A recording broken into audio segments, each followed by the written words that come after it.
They came without warning. No message. No declaration of war. No chance to negotiate.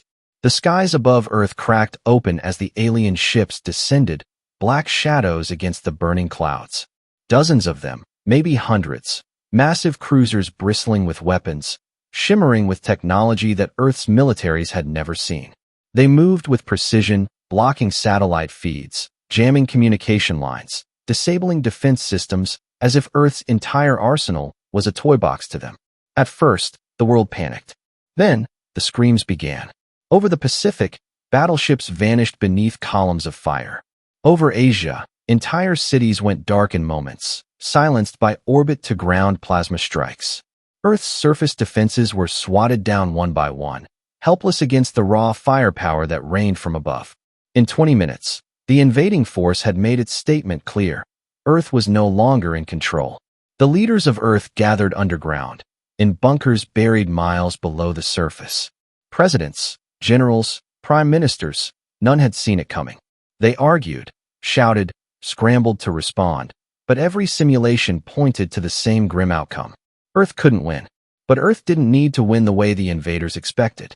Deep below the Rocky Mountains, in a classified military facility called Iron Vault, a single man stood before a sealed chamber. General Nathan Hale, a veteran of 3 wars, twice wounded in combat, a man known for refusing to retreat even when death was certain. He stood with his hand on a scanner, eyes staring into a biometric lens. The door hissed open. Inside was a ship. Not one built in the last decade, or even the last 50 years. This vessel predated modern governments. It was old, but not obsolete. It was built in secret, by minds who had seen too far into the stars and returned terrified. A last resort.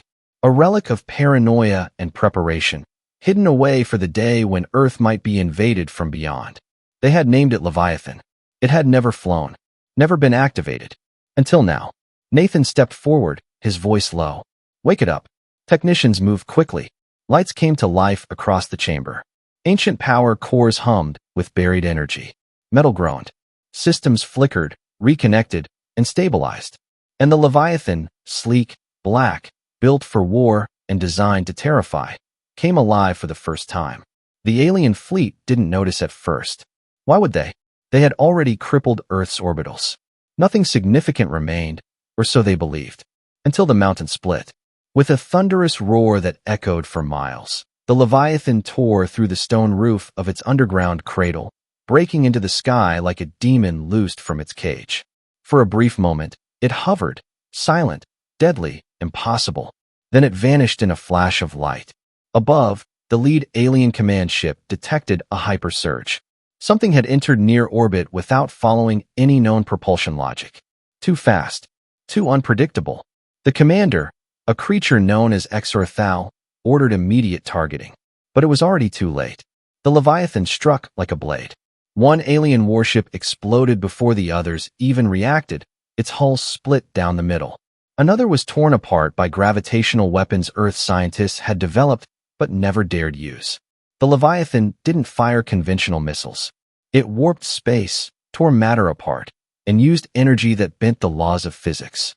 In less than 3 minutes, 5 alien ships were gone. Not disabled. Gone. Exorthal watched in disbelief. "What is this vessel?" he demanded. A junior officer replied with a trembling voice. It does not match any human design, or any known design in the galaxy. Destroy it." Exorthal screamed. They tried. Dozens of plasma batteries locked on. Guided projectiles arced toward the Leviathan. Swarms of drones lit up the sky, but the ship moved like it could read their minds. Weapons never touched it. Lasers bent around it. Kinetic slugs slowed, then stopped midair, crumpling like paper before vanishing into nothing. It was like the ship was alive. On board, Nathan Hale stood calmly at the command console, watching the chaos unfold. The Leviathan responded to his thoughts, his instincts, his will. It wasn't just technology, it was symbiotic, made to respond to a single human. And now it was angry. Across the world, people watched from bunkers and shattered buildings as a black streak danced through the sky, striking blow after blow.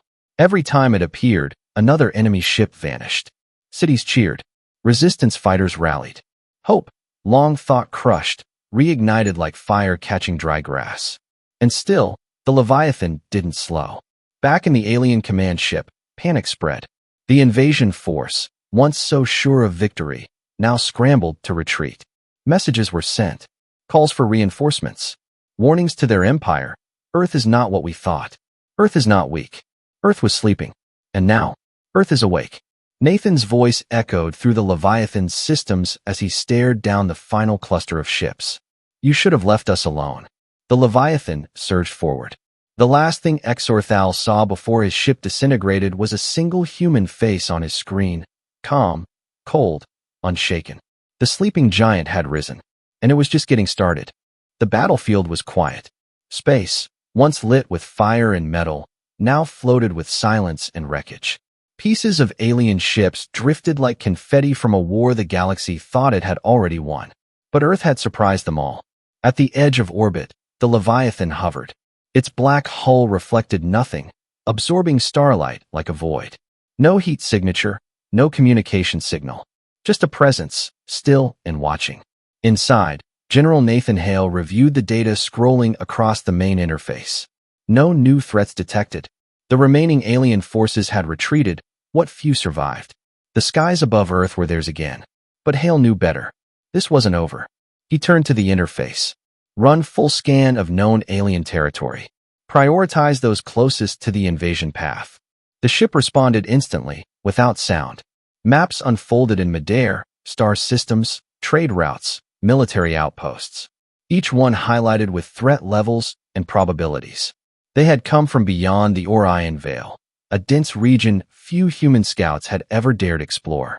And now, Earth would be going in. Across the planet, the victory was felt like thunder. Cities once on the verge of collapse now stood defiant. People poured into streets, waving flags and lighting fires in celebration. Resistance cells broadcast footage of the Leviathan destroying ship after ship. The footage went viral instantly, broadcast on every network, screen, and device still working. Earth's people had stared into the abyss, and the abyss ran away. But in the shadows of triumph, leaders moved fast. A global emergency summit was called within hours. Underground bunkers became war rooms. Representatives from over 90 nations joined a live, encrypted channel. Generals, presidents, and scientists all waited as the screen lit up. Then Nathan Hale appeared. Earth is safe, he said. For now. Murmurs followed. One diplomat leaned in. General, we owe you our survival. But what do we do next? Hale didn't hesitate. We hit back. The room went silent. He continued. They didn't come here to negotiate. They didn't come here to observe. They came to conquer. And they weren't alone. That fleet wasn't just an army. It was a probe. A test. Now that we've beaten it, others will come. Bigger ones. Smarter ones. We have one chance to stay ahead. But we don't even know who they are, someone said. We don't know how many there are. We will. Hale looked at the screen. Because we're going to them. Eyes widened across the digital chamber. Plans shifted from defense to offense in seconds. Meanwhile, deep in the dark regions of space, the alien empire burned with shame. The Xyrax coalition had ruled for over 2,000 cycles. Dozens of species under one banner. Planets stripped for resources. Civilizations crushed. And never once, not once, had a primitive world stood against them. Until Earth. The emperor of the coalition, a massive creature known as Cortalone, watched the footage with burning eyes. The Leviathan was unlike anything he had seen. It was human-made, yes, but infused with something deeper. Something dangerous. The humans had tapped into forbidden designs. Tech thought lost to time. We underestimated them, he said aloud. A dozen generals stood before him, none daring to speak. Finally, one whispered, "What are your orders?" Cortalone's reply was simple. "Prepare the dread hosts. We're going to erase Earth from the stars." Back on Earth, Hale was already preparing. The Leviathan had one critical advantage. It could self-replicate, given time and resources. It didn't need a fleet. It could become one. With its help, underground bases across the world began building sister ships. Factories that once built aircraft now turned to plasma cores and nanometal. Scientists who studied wormholes were drafted into Leviathan's AI network. Earth's military-industrial complex shifted overnight. Humanity wasn't just waking up. It was evolving. But it wasn't all glory and speed. There was fear. The public didn't know if another attack was coming. Some questioned if retaliation would bring more destruction. Others demanded answers. What had the aliens wanted? Why Earth? Theories spread that Earth had rare resources, that humans had genetic traits other species feared, that ancient signals sent centuries ago had finally drawn unwanted attention. But Hale knew the truth. They had seen weakness, and now they would see fury. Before launching any mission, Hale addressed the world. The broadcast was short, direct. This is not just about survival. It's about sending a message. Earth is not your hunting ground. We do not kneel. We stand. And we fight back. The people responded with one voice. Across screens, across languages, across cultures, one word echoed. Fight. That night, as stars blinked quietly above a recovering world, the Leviathan prepared for its next jump. This time, it wouldn't just be going to orbit. It would be leaving the system entirely. Destination, Zyrax territory. And behind it, Earth was preparing something else, its first official interstellar fleet. No longer for exploration, but for war. The Leviathan breached deep space with silent fury. No sound echoed in the cold void, but inside the ship, the engines pulsed with a rhythm that felt like a war drum. It had been a week since Earth's survival turned into Earth's mission, to strike back before the galaxy struck again. Nathan Hale stood at the command platform, arms behind his back, watching as stars blurred past. The Leviathan's jump drives hummed, carrying them faster than light toward the Orion Veil. No human ship had gone this far before. They were writing the next chapter of human history in real time. Behind him, Commander Reyes studied the scans. We're getting readings, sir. A network of satellites up ahead. They're not ours. Hale nodded. Broadcast nothing. Passive scans only. Let them think we're a shadow. Reyes frowned. If we're caught snooping, they'll send scouts. Good, Hale replied. Let them come. He wasn't here to hide. He was here to deliver a message. The Leviathan crept into the outskirts of Zyrax-controlled space. No official border, no welcome beacon, just silence and distant flashes of patrol engines. Hale reviewed the intel provided by Leviathan's AI, stitched together from intercepted transmissions and early recon drones. They'd found it. A Zyrax relay station orbiting a barren moon. Small, weak, isolated. Perfect. This is where we strike first, Hale said. Reyes hesitated. Just the relay? Shouldn't we wait for backup? Hale shook his head. If we wait, they'll prepare. If we hit now, they panic. The Leviathan lowered into shadow, turning its massive hull to block the station's sensors. One by one, its rail cannons rotated and locked on. Fire. In the blink of an eye, 10 streams of hypervelocity tungsten tore through space. The relay station exploded before its distress signal finished sending. A warning had been delivered. They were here. Elsewhere, deep in the command chamber of the Zyrax High Council, sirens howled. Officers scrambled to translate the burst transmission before it went dark. Only one word came through clearly. Human. Cortalone slammed a claw into the table. How? That sector is nowhere near Earth. They followed us, a war minister said. They crossed the veil. The Emperor growled. Then they're more dangerous than we thought. He turned to his elite guard. Deploy the Phantom Wing. Let's see if this human Leviathan bleeds. Back in orbit, the Leviathan detected movement. Small, fast ships approaching from a nearby asteroid cluster. Contacts incoming, Reyes said. Let's see what they've got, Hale answered. The first skirmish began like a whisper. Enemy ships darted in like insects, testing Leviathan's defenses. But what they didn't know was that the human ship could think. It had learned from the last battle over Earth. It anticipated movement. It predicted enemy flight paths. Cannons roared. Missiles hissed from their bays. Within minutes, 3 Zyrax interceptors had turned into dust. But one got through. The ship slammed into Leviathan's hull, not enough to breach it, but enough to leave a scar. The AI lit up. Hull integrity at 92%. Damage sustained. Countermeasures adapting. Hale stared at the burn on the viewing screen. They're desperate, he muttered. But it wasn't desperation, it was data collection. The Zyrax were learning, too. From their hidden observation post on a nearby rock, a Zyrax scout ship recorded the entire battle. Every move, every weapon signature, every tactic. And then it vanished, slipping back into warp space. They had what they needed. A day later, Earth received the Leviathan's report. The first strike had been successful. The alien relay destroyed. Enemy forces scattered. But it wasn't the victory that mattered. It was the reaction. Earth's leaders reviewed the scans and realized something terrifying. The Zyrax weren't running. They were organizing. And fast. Hale's voice came through the secure line. We rattled the cage. Now the beast is turning around. Earth responded with fire. All 6 Leviathan-class shipyards went into overdrive. The second human warship, Eclipse, was nearing completion.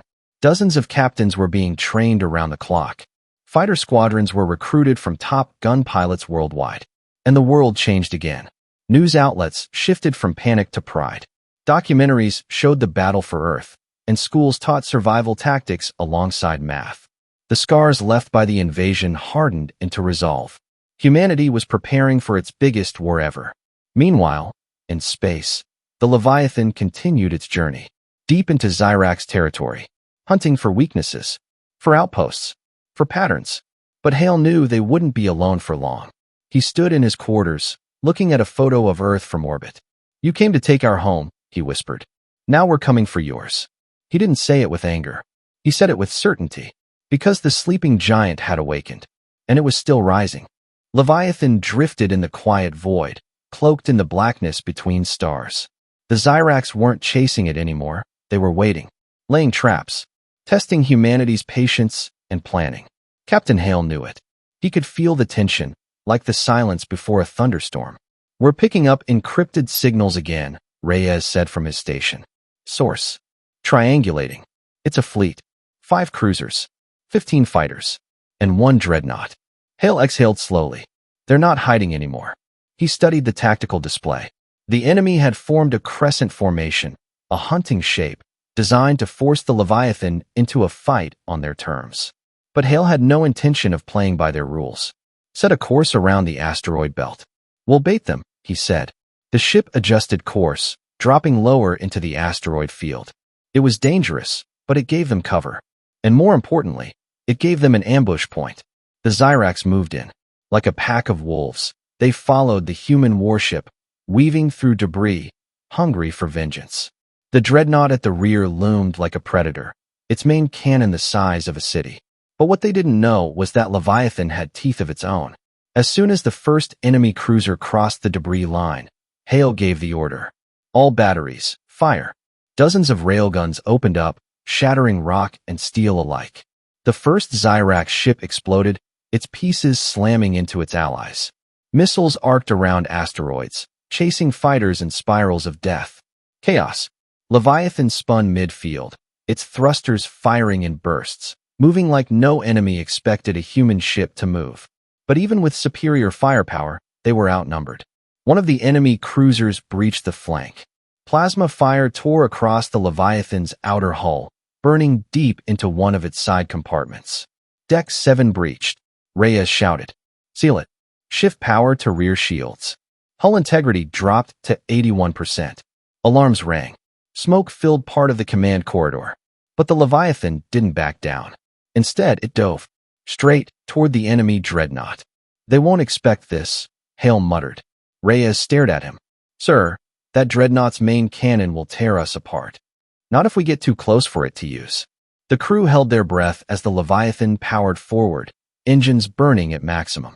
The dreadnought adjusted its aim, charging its massive gun. And then, too close. The dreadnought hesitated. That was all Leviathan needed.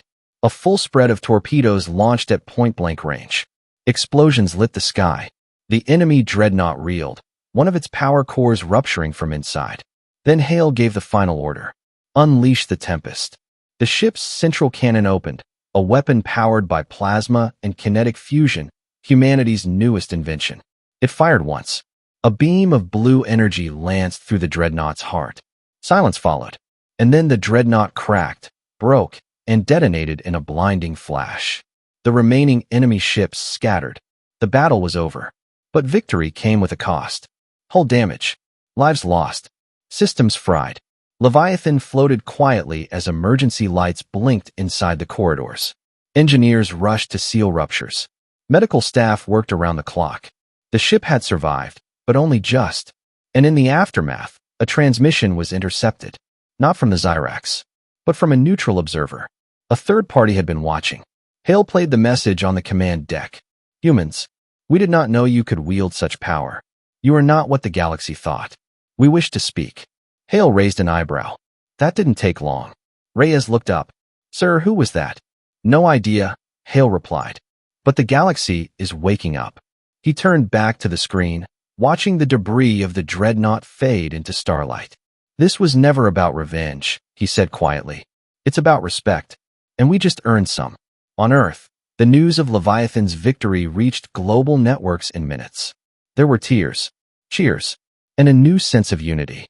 For the first time in human history, every nation spoke with one voice. More ships entered production. Recruitment skyrocketed. Earth's orbit lit up with activity, satellites, defenses, refueling docks, and new prototypes. The sleeping giant was not just awake. It was building, training, planning, and now it had allies watching from the shadows. But the Zyrax weren't finished. In the depths of their empire, leaders convened. Furious, ashamed, afraid. One of them whispered, "We should have destroyed them when we had the chance." Another replied, "We tried, and they survived." Silence, until the emperor of the Zyrax rose and said, "Then we no longer fight a primitive world. We fight a force, a rising storm."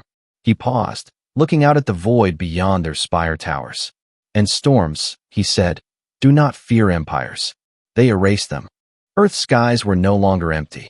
From orbit, a vast ring of satellites, defense platforms, and shipyards gleamed like a crown. Where once humanity had only dreamed of the stars, now they stood guard over their home with power that made even the boldest alien fleets think twice. In the center of it all, the Leviathan drifted into its berth for repairs. Scarred, dented, but undefeated. Captain Hale stood on the bridge one last time before heading to Earth for high command briefings. His eyes scanned the stars. "They won't stop coming," he said. Reyes nodded. "Neither will we." The comm station lit up with a new transmission. This time, it wasn't a warning or a challenge. It was an invitation. A coalition of smaller species, previously bullied by the Zyrax, wanted to meet, form alliances, share technology, train together. Hale smiled faintly. Now we're not just defending ourselves. We're building something bigger. Across the galaxy, the image of Earth had changed. No longer a quiet blue world on the edge of the map. It was a rising superpower, a species that had survived extinction attempts and struck back with fire. In Zyrax space, the mood had shifted. Their second fleet, sent to finish humanity, was now silent. None returned. The Emperor paced in his hall, tail twitching, claws clenching. His advisors waited for his command. "Do we go to full war?" one asked. "No," the Emperor replied. "We already did." He pulled up a hologram. It was a scan of Earth's expanding fleet. New warships. Faster, smarter, deadlier. And around them were signatures from other species. New allies, drawn to humanity's fire. "This is no longer conquest," the Emperor said bitterly. "It's survival." Back on Earth, a global summit began. Nations that once argued over borders now sat at one table. Their representatives didn't speak of trade or economics. They spoke of defense, expansion, and unity. The human race had found something greater than peace, purpose. They named their new mission Project Phoenix, a command fleet, not just to defend Earth, but to bring safety to others who couldn't fight, because humans remembered what it felt like to face death alone. On the Leviathan's hangar deck, young cadets trained under veterans. One girl, no older than 20, adjusted her flight gear. She looked up at the great ship towering above her and asked the officer beside her, "Did it really beat a dreadnought?" The officer nodded. "It did more than that. It told the galaxy who we are." The girl smiled. "Then I want to fly like that. Make sure they never forget." As the new ships launched, the Sentinel, the Resolute, the Vanguard, they carried a message in every hull plate. "We are not prey. We are not weak. We are humanity. And we remember." Far across space, in a quiet corner of neutral territory, an ancient race long thought extinct watched it all unfold. They spoke among themselves in a language of light and sound. At last, one said, "The fire we saw in them has awakened. Shall we contact them?" Another asked. "Not yet. Let them grow. Let them lead." And somewhere in the deepest dark, beyond even the Zyrax's reach, something else stirred. Something older than empires. And it took notice of Earth. But this time, when it came looking, it would not find a helpless world. It would find a world armed with resolve. A world that answered threats with strength. A world that turned invaders into history. Because they tried to conquer Earth. And all they did was wake the giant.